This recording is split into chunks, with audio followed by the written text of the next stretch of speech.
Նորին Սուրբոցություն Տեր Գարեգին II ամենայն հայոց կաթողիկոսի օծման եւ գահակալության 26-րդ տարեդարձի առիթով Կիրակի օրը նոյեմբերի 2-ին ընդունված կարգի համաձայն Սուրբ եւ անմահ պատարագի ընթացքում կկատարվի հայրապետական մաղթանք եւ դուրս կբերվի Սկևրայի Սուրբ Մասունքների պահարանը համաքրիստոնեական մեծագույն այս սրբությանը հպվելու օրհնաբեր զորությանը հաղորդ դառնալու համար։ Սկևրայի նվիրական մասնատուփում ամփոփված են 20-ից ավելի համաքրիստոնեական եւ հայազգի սրբերի, այդ թվում Պողոս, Պետրոս, Թադեոս, Բարտուղիմեոս առաքյալների, Գրիգոր Լուսավորչի, Հովան Ոսկեբերանի, Նիկողայոս Սքանչելագործի, Բարսեղ Կեսարացու, Գրիգոր Աստվածաբանի մասունքները։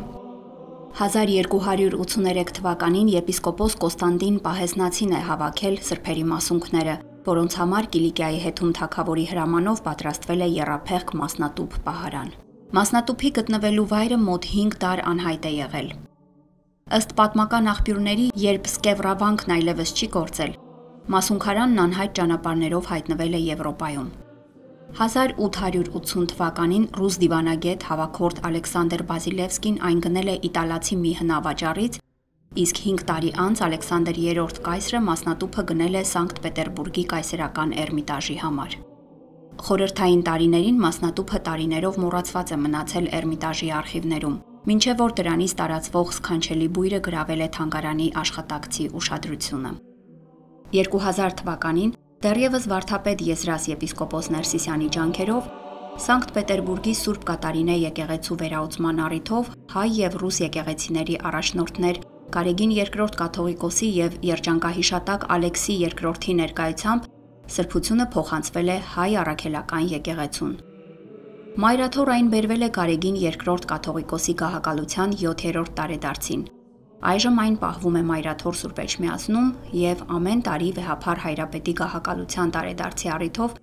դուրս է բերվում հավատացյալներին զորություն բաշխելու համար։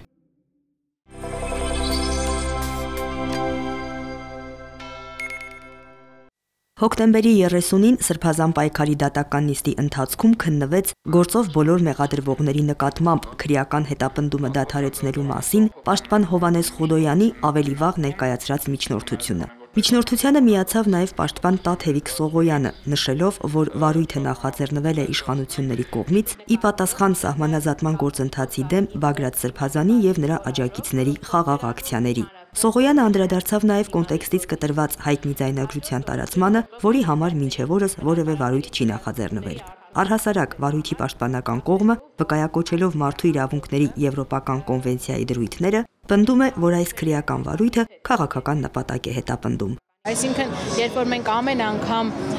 պաշտպանները կանգնում եւ ասում են, որ այս հետապնդումը ապօրինի է եւ ունի քաղաքական դրդապատճառներ, մենք դատախազները հակադարձում են, ասելով ենք քաղաքական հայտարարություններին չենք պատասխանում։ Հիմա մենք էլ բերում ենք արդեն միջազգային պրակտիկայով, մեր համար պարտադիր միջազգային պրակտիկայով այն հիմքերն ու հիմնավորումները, որոնք ուղղակիորեն ցույց են տալիս այս հետապնդման քաղաքական լինելը եւ ասելու ենք, որ տանելու ենք մինչեւ վերջ այս գործը բոլոր այդ նույն միջազգային ատյաններ ցույց տալու, որ Հայաստանում այլևս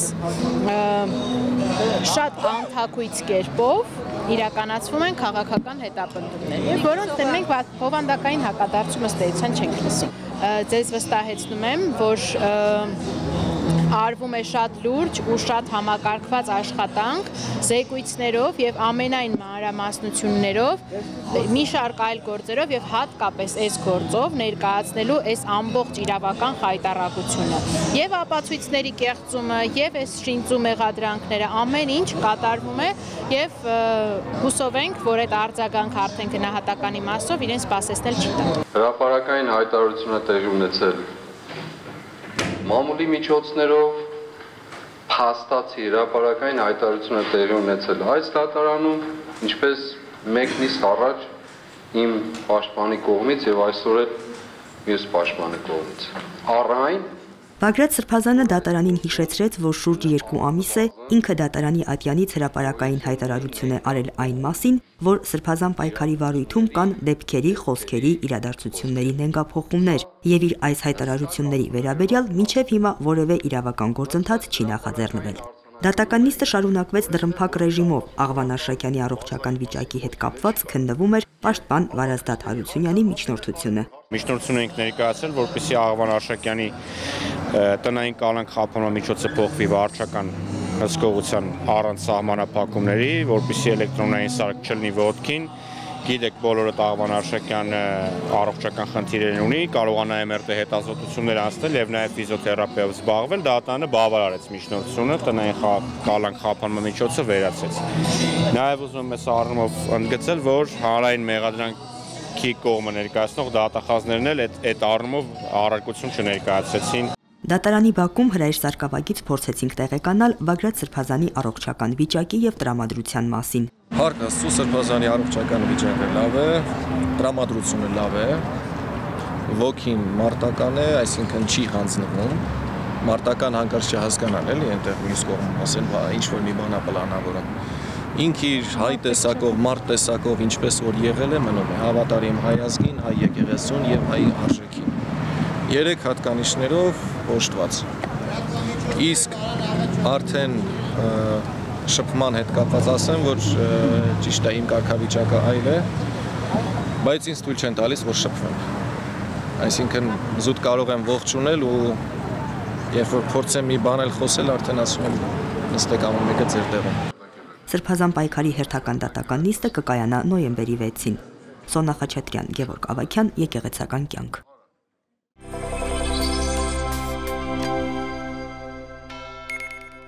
Մայրաթոր Սուրբ Էջմիածինը հայտարարություն է տարածել, որում ասվում է. Եկեղեցու նկատմամբ Հայաստանի Հանրապետության իշխանությունների կողմից չընդհատվող հալածանքները վերջին օրերին արտահայտվեցին անօրինակ նոր դրսևորումներով։ Արագածոտնի թեմի Հովանավանքում Սուրբ Պատարագի նվիրական անվան ներքո իրականացված սրբապիղծ բեմականացումից հետո իրավապահների անմիջական մասնակցությամբ եւ խոչընդոտող խմբերի ներգրավմամբ բռնազավթված է Հովանավանքը, որի հետևանքով խաթարվում է տեղում ծառայության նշանակված Տեր Սարգիս Քահանա Սարգսյանի եւ Տեր Մանուկ Քահանա Զեյնալյանի հոգեվոր ծառայությունը։ Միաժամանակ խոչընդոտող խմբերի կողմից սպառնալիքներ ու բռնության կոչեր են հնչում ծառայության նշանակված հոգեվորականների նկատմամբ։ Հարկ ենք համարում արձանագրել, որ իշխանությունների հովանավորմամբ Հովանավանքում ծիսակատարությունների անվան տակ կատարվող գործողությունները պղծություն են, չունեն հոգևոր որևէ արժեք եւ անվավեր են, իսկ Հովանավանքի եկեղեցին ենթակա է վերասրբագործման։ Մայրաթոր Սուրբ Էջմիածինը հետամուտ է լինելու օրինական բոլոր ճանապարհներով Հովանավանքի նկատմամբ իր իրավունքների վերականգնմանը, խղճի ազատության դեմ ոտնձգությունների հետևանքների վերացմանը, հավատացյալների հոգևոր կանոնական կյանքի պաշտպանությանը եւ եկեղեցականների բնականոն ծառայության ապահովմանը։ Աղոթում ենք, որ ամենակալ Տերն ապահով ու անվտանգ պահի մեր երկիրը եւ անսասան մեր Սուրբ եկեղեցին, ամեն։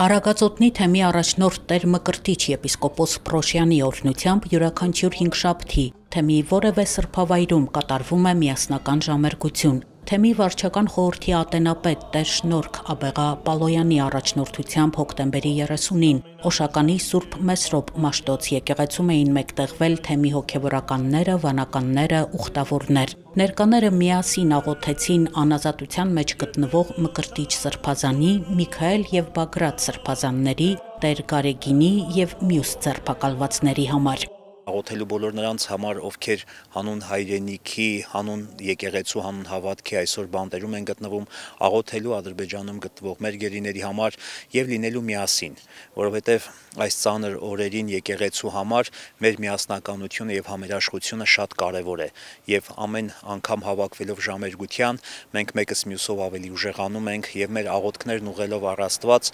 հայցում ենք, որպեսզի Տերը օգնի շուտապույտ կերպով լուծելու այն բոլոր խնդիրները, որ ծառացել են այսօր եկեղեցու առաջ։ Մեր միասնության խորհուրդն ունի այսօր մեր ժամերգությունը, միասին հանուն խաղաղության, սիրո եւ համերաշխության խորհուրդն ունի այսօրվա ժամերգությունը։ Արագածոտնի թեմի բնականոն գործունեությունը խաթարվել է կապված վերջին շրջանի իրադարձությունների հետ, սակայն հոգևորականները իրենց ծառայության վայրերում շարունակում են սրբազան արարողություններ, ծեսեր իրականացնել, պահպանում են աղոթական միջավայրը։ Ցավոք սրտի այնինչ որ տեղի է ունենում հայ առաքելական եկեղեցում, նաև արտացոլվել է մեր թեմի վրա, տեղի ունեցան մեր բոլորի տներում խուզարկություններ, մենք բոլորս քննչական կոմիտե տարվեցինք, հարցաքննվեցինք եւ մինչ օրս զգում ենք, որ մենք բոլորս գտնվում ենք ուշադրության կենտրոնում, լավագույնս փորձում ենք մեր ծառայությունը շարունակել, ծառայության առումով որևիցե մի բան չի փոխվել մեզ համար, մենք ընտրել ենք այս ճանապարհը եւ այս ճանապարհով գնում ենք եւ փորձում ենք, որ որևիցե մի բան պակաս չլինի, ամեն ինչ անել ըստ պատշաճի, ըստ ծառայության ոգու, ըստ մեր պարտականությունների, անկախ այն հանգամանքներից, որի մեջ հայտնվել ենք։ Օշականի Սուրբ Մեսրոպ Մաշտոց եկեղեցում էր նաև Տեր Սարգիս Քահանա Սարգսյանը, որը 1 տարուց ավելի է ծառայում է Հովանավանքում։ Լրատվամիջոցների ներկայացուցիչները հետաքրքրվեցին վանքի շուրջ եղած հանգամանքներով։ Ներկայում Հովանավանքի տարածքում շուրջօրյա ոստիկանական հսկողություն է անցկացվում։ Ծառայության խոչընդոտելու համար, գիտեք, այն օրվանից պսակադրության այդ արդեն հայտնի իրադրությունից հետո ինձ մոտեցան եւ զրույց ունեցանք եւ իրենք պատճառաբանելով, որ ես թիկունքից հարվածող դուրս եկա, այսինքն չմիացա իրենք այլևս ինձ չեն ուզում տեսնել։ Իրենք ովքեր են։ Իրենք ներկայացան որպես Օհանավան գյուղի բնակիչներ, բայց հետո ձեր իսկ կողմից պարզաբանումների միջոցով արդեն տեղեկացանք, որ իրանք ընդամենը մի քանի հոգիներ էին, օհանավանցիներ, այլ մնացածը քաղաքացիական զգեստով ոստիկաններ էին եւ այլ մարդիկ, ովքեր մասնակցում էին այդ ընդհանուր, այսպես կոչված սադրանքին։ Ես ինքս տարուց ավել արդեն ծառայում եմ Սուրբ Հովանավանքի վանական համալիրում եւ կարող եմ հստակ ասել, որ այո, այնտեղ ավելի շատ գալիս են մեր Հայաստանի եւ Հայաստանից դուրս եղող շատ հավատացյալներ, խորհրդակատարությունների, տեսակ ուխտագնացությունների, Հովանավանքը միշտ լիքն է եղել հավատացյալներով եւ մենք լիահույս ենք, որ այս ամեն բանը հաղթահարվելու է եւ Հովանավանքը, ինչպես մայրաթորն էլ այսօր հայտարարություն արդեն տեղադրել է, կրկին սրբագործման կարգ կատարելուց հետո մենք լիակատար կերպով իմ հոգևոր եղբոր Տեր Մանուկի հետ միասին կանցնենք ամբողջական հոգևոր սպասավորությանը մեր ուժերի ներածին չափով մեր սպասավորությունը բերելու հայ հավատացյալ ժողովրդի։ Իմ հորդորն է բոլոր նրանց, ովքեր ունեն նշանակված ծիսակատարություններ, իմ խնդրանքն է, որպեսզի գնան ուրիշ եկեղեցիներ կամ թող կապնվեն ինձ հետ, ես կօգնեմ ինձ, ինչով որ կարող եմ։ Կան այդպիսի արարողություններ, որ իմ խնդրանքով տեղափոխել ենք այլ եկեղեցիներ կատարելու, որովհետև այդպիսի միջավայրում անդադ կարծես հսկողության տակ եւ ինձ համար անհարիր ու անհարկի է այդ մարդկանց տանելու այդ միջավայրի մեջ եւ իրենց համար աղոթք անելու։ Այսօր մեզ պետք է միայն համբերություն։ Օշականի Սուրբ Մեսրոպ Մաշտոց եկեղեցու հոգևոր հովիվ Տեր Վազգեն Քահանա Հովանիսյանը հորդորեց ներկաներին ավելի ամուր լինել հավատքի եւ սիրո մեջ, լցվել հույսով փորձությունները հաղթահարելու ճանապարհին։ Ժամերգության ավարտին հոգևոր դասը իր խոնարհումը բերեց Սուրբ Մեսրոպ Մաշտոցի շիրիմին խնդրելով Սրբի բարեխոսությունը։ Միասնական հաջորդ ժամերգությունը կկատարվի նոյեմբերի 6-ին ժամը 18-ին Մուղնու Սուրբ Գևորգ եկեղեցում։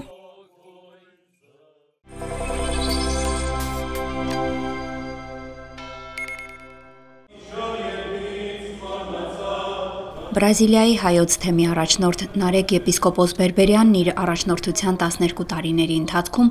առաջին անգամ պատարագ է մատուցել Ռիո դե Ժանեյրոյում։ Թեև Ռիոյի հայոց համայնքը ձևավորվել է դեռևս 19-րդ դարի 80-ական թվականներին, քաղաքում մինչ օրս հայկական եկեղեցի չկա։ Ռիո դե Ժանեյրոյի նահանգի հայ համայնքի միության աջակցությամբ Սուրբ եւ անմահ պատարագը մատուցվել է քաղաքի Անտիոքյան ուղղափառ եկեղեցում։ Պատարագի ավարտին կատարվել է նաև ջրօրհնեքի արարողություն եւ մարդկանց օրհնված ջուր է բաշխվել։ Այս այցելությունը լեցուց բոլորի սրտերը ուրախությամբ եւ նորոգված հոգեվոր ոգիով։ Հույս ունիմ, որ այս օրհնյալ հանդիպումը պիտի զորացնի մեր հավատացյալներուն միության գաբերը եւ պիտի ոգեշնչի նման այլ այցելություններ, որբեսի միասին կարողանանք դարձնել Ռիո դե Ժանեյրոյի հայ համայնքը ավելի ուժեղ, ավելի կենդանի եւ ինչու՞ չէ, ավելի խորարմատ հավատքի եւ սիրո մեջ։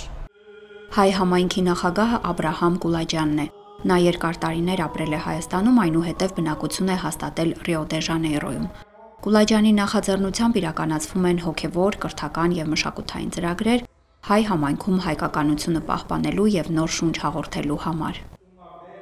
Պատմական աղբյուրների համաձայն հայերի մուտքը հարավամերիկյան երկրներ սկսվել է 19-րդ դարի վերջերին։ Առաջին բնակավայրը, ուր ոտք են դրել եւ հաստատվել հայ ներգաղթողները Ռիո դե Ժանեյրոն է եղել։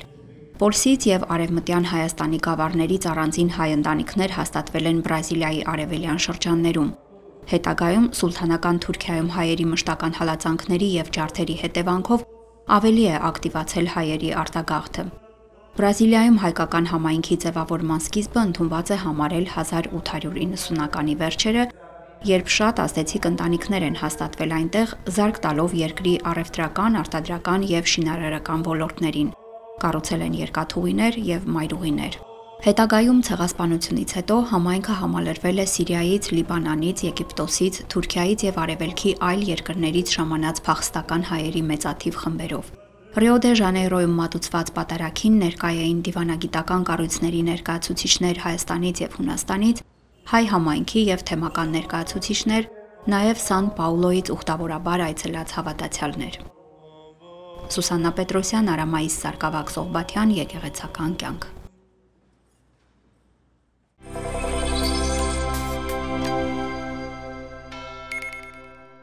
Հոկտեմբերի 25-ին Բուենոս Այրեսում իտեր են ընջել Կիսակ arczepiskopos Մուրադյանը։ Լուսահոգի Սրբազանը հայաստանյաց առաքելական եկեղեցու երեց սպասավորներից էր։ 32 տարի եղել է Արգենտինայի եւ Չիլիի հայոց թեմի առաջնորդը։ Ծնվել է 1951 թվականին Հալեպում, սովորել է Երուսաղեմի հայոց պատրիարքության ժառանգավորած վարժարանում եւ ընծայարանում։ 1963-ին ձեռնադրվել է Սարգսակ, 1971-ին կուսակրոն քահանա։ 1975-ին մեկնել է Արգենտինա իբրև Բուենոս Այրեսի հոգևոր հովիվ։ Միաժամանակ ուսուցչություն է արել, դասավանդել է հայոց լեզու, հայ ժողովրդի պատմություն եւ կրոնաեկեղեցական առարկաներ։ 1975-ին Եղիշե պատրիարքի ձեռամբ ստացել է վարդապետական 4 աստիճանները։ Սրբազան հայրն ավարտել է Բուենոս Այրեսի Քենեդիի անվան համալսարանի հասարակական կապերի եւ լրագրության բաժինը։ Որոշ ժամանակ Արգենտինայի հայոց թեմի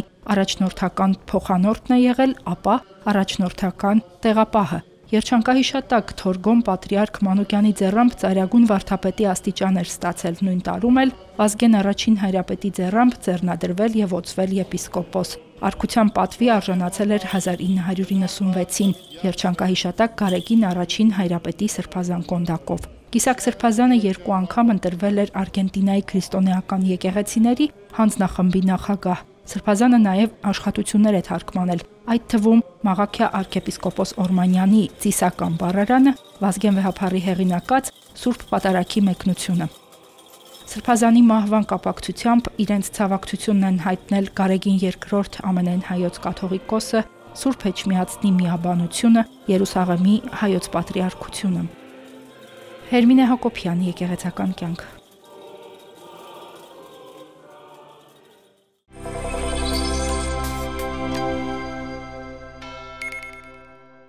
Մայրաթոր Սուրբ Էջմիածնի Գևորգյան հոգևոր ճեմարանում տեղի ունեցավ մագիստրոսական ավարտաճառերի հերթական պաշտպանությունը։ Թեմաներն էին Սուրբ Հովանես Օձնեցու շարականները, ծիսապատմական եւ աստվածաբանական քննություն, հայ եկեղեցու Պարսկաստանի թեմերը եւ դրանց գիտակրթական ու մշակութային կյանքը 18-ից 20-րդ դարերում, հայ-լատին եկեղեցական հարաբերությունները, ծիսապատմական եւ դավանաբանական քննություն, ամենայն հայոց Սիմեոն առաջին Երևանցի կաթողիկոսի պարտավճար երկը որպես հայոց եկեղեցու դավանանքի ջատագովություն։ Քննող հանձնախումբը նախագահում էր պատմական գիտությունների թեկնածու Ավետիս Հարությունյանը։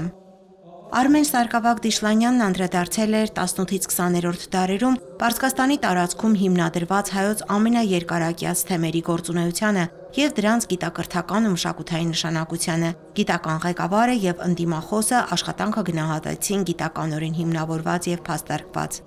Գևորգ Սարգսակ Դերմենջյանը ներկայում որպես գնդերեց ծառայություն է իրականացնում զինված ուժերի հոգևոր առաջնորդությունում։ Թեմայի ընտրությունը կապված էր հոգևոր ծառայության ընթացքում ծագած մի շարք հարցերով։ Հեղինակը մեր եկեղեցու տոների ծիսական, պատմական եւ դավանաբանական համապարփակ վերլուծություն է իրականացրել։ Օձնեցի հայրապետին նվիրված աշխատությունը գրելիս Բարեշնոր Սարգսակը կարևոր եւ արդիական է համարել ուսումնասիրել նրա կատարած եկեղեցական ծիսական բարեփոխումները, իր առջև նպատակ դնելով ներկայացնել հայրապետի մատենագրական վաստակը, նրա դավանաբանական, կրոնական եւ ծիսամեկնողական երկերը։ Թեման, որ անդրադարձել եմ, նախադեպը չունեցող էր, նմանատիպ աշխատանքը եւ մեզ այսօրվա մարդկանց եւ ընդհանուր մեր եկեղեցական եւ հասարակական կյանքում անհրաժեշտ է, որպեսզի կարողանանք այն բացթողումները եւ այն ամենը, որ տեղի էր ունեցել 7-րդ դարում, 8-րդ դարում, որպես օրինակ նաև այսպես ասած պրոյեկտենք նաև մեր ժամանակաշրջանի վրա եւ կարողանանք հայրապետի գործունեության շնորհիվ նաև մեր կյանքը, մեր հասարակական եւ հոգեվոր կյանքը կարողանանք ավելի ճիշտ կազմակերպել։ 13-րդ դարի կեսերից 14-րդ դարասկիզբ ընկած ժամանակահատվածում հայ եւ կաթոլիկ եկեղեցիների հարաբերություններին էր նվիրված Մեհեր Սարգսակ Հակոբյանի ուսումնասիրությունը։ Սարգսակին գրավել է ժամանակի հոգևոր եւ աշխարհիկ իշխանությունների համակեցության հանգամանքը, ինչպես նաեւ դոմինիկյանների դպրոցում ուսանած հայ հոգևորականի կողմից իր հավատքի ուրացումը, քրնայի միաբանության հիմնադրումը, որի արդյունքում կաթոլիկ եկեղեցու ծիսական դավանաբանական մշակութային գործոնները փորձեցին տարածել Հայաստանում։ Մեր աշխատությունը նաև մի միջոց է մեզ համար, նաև մեր ժողովրդի համար, որպեսզի ճիշտ գնահատեն իրենց եկեղեցու դերն ու նշանակությունը եւ երբեք չտրվեն օտար ազդեցություններին, այլ օտար ազդեցությունները, եթե կան այդպիսիներ, օգտագործեն միայն իշա մեր եկեղեցու, իշա մեր եկեղեցու զարգացմանը, որտեղ մենք ունենք անկախ եկեղեցի այսօր եւ պետք է շենացնենք եւ զարգացնենք եկեղեցին։ Նաեւ մեզ օգտակար խորհուրդ է բերում մեր աշխատությունը, որ երբեք չտրվենք այնպիսի գաղափարների, որոնք կարող են բաժանում առաջացնել։ Տոնո Սարգսակ Ղազարյանի աշխատությունը նվիրված էր Մայրաթոր Սուրբ Էջմիածնի դերն ու նշանակությունը ներկայացնելու Սիմեոն առաջին Երևանցի կաթողիկոսի ջանքերին, ինչպես նաև նրա պարտավճար երկի գաղափարական հիմնական դրույթների համակողմանի ուսումնասիրությանը։ Իմ նպատակն է նաև, որպեսզի գիտական հանրությանը եւ լայն շրջանակներին ծանոթ դարձնեմ երկին եւ ցույց տամ երկի գրման կարեւորությունը։ Երկը հայ ուղղափառ վարդապետության ներկայացումն է եւ բացի սրանից նաեւ հայ ժողովրդի ժամանակի կրոնական եւ քաղաքական խնդիրների արձագանքն է։ Կարծես թե Սիմեոն Երևանցին երկի միջոցով ճանապարհային մի յուրօրինակ քարտեզ է ներկայացրել այս գործի միջոցով եւ երկու կարևոր հանգամանք կա, նախ որ կաթողիկոսը առանձնացնումն է, մեկը որ հայ ժողովրդի մոտ բացակայում էր կրթական հաստատությունների առկայությունը եւ լուսավորությունը եւ երկրորդը միասնականության բացակայությունը։ Ընդունող հանձնախումբն ընդհանուր առմամբ գոհ մնաց աշխատանքներից, մանրամասն ներկայացվեցին նաև թեզերի ղեկավարների եւ ընդդիմախոսների կարծիքները։ Այնուհետև կարճատև խորհրդակցությունից հետո հայտնի դարձան գնահատականները, 4 մագիստրոսներն էլ հաջողությամբ պաշտպանեցին իրենց ավարտաճառերը։ Լիանա Չիչակյան, Հարություն Տոլանյան, Եկեղեցական կյանք։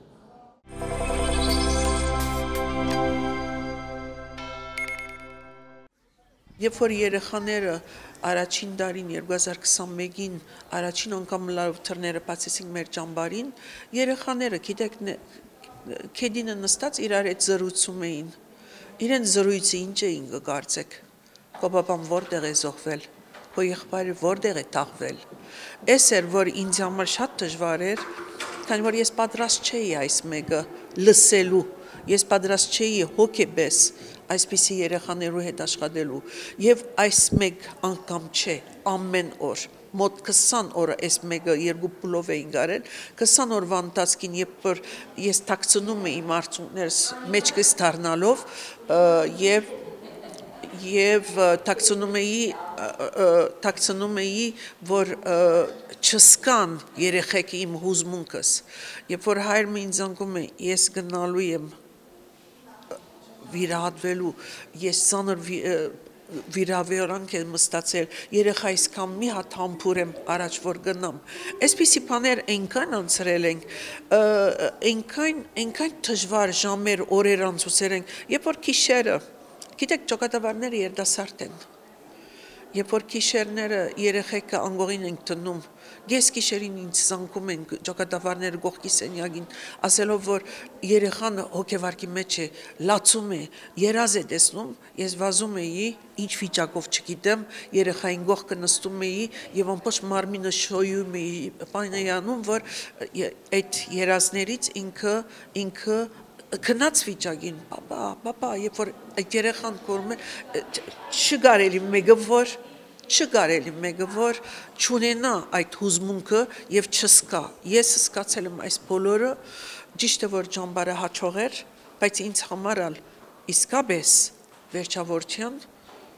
ես պետք ունեի հոգեբանի Արցախից բռնի տեղահանված երեխաների պատմությունները լսել է Հայկական բարեգործական ընդհանուր միության Նայիրի ճամբարի տնօրեն Հերմինե Դուզյանը։ ՀԲԸՄ դահլիճում հոկտեմբերի 29-ին մեկտեղվել էին հոգեբաններ, մանկավարժներ, ջոկատավարներ, ծնողներ։ Հայկական բարեգործական ընդհանուր միությունը եւ Հայկական հոգեվոր վերականգնման հիմնադրամը անցկացրին համատեղ միջոցառում ՀԲԸՄ Նայիրի ճամբար երեխաների հոգեվոր հոգեբանական աջակցության առանձնահատկությունները թեմայով խոսվեց կառույցների համագործակցության արդյունքների ճամբարի փորձի մասին։ Տրավման տարբեր երեսներ ունի, տարբեր դեմքեր ունի,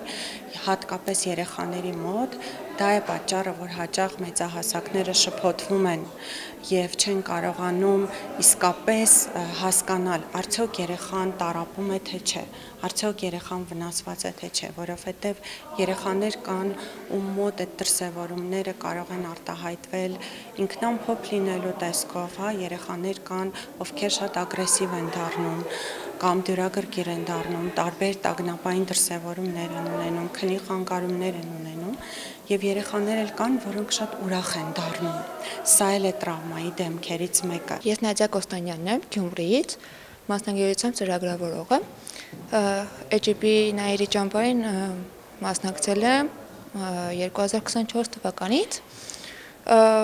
Երեխաների առօրյան էին կազմակերպում խաղեր, ինտելեկտուալ խաղեր, ժամանցներ, հոգևոր դասեր, ինքը շատ պարտավորեցնող աշխատանք է ու շատ պարտավորեցնող շփում է։ Իրենց հետ պետք է մաքսիմալ ազատ լինես ու մաքսիմալ կարողանաս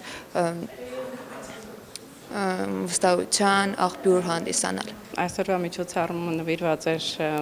հիմնադրամի եւ Հայկական բարեգործական ընդհանուր միության համատեղ աշխատանքի արդյունքների ամփոփմանը եւ այդ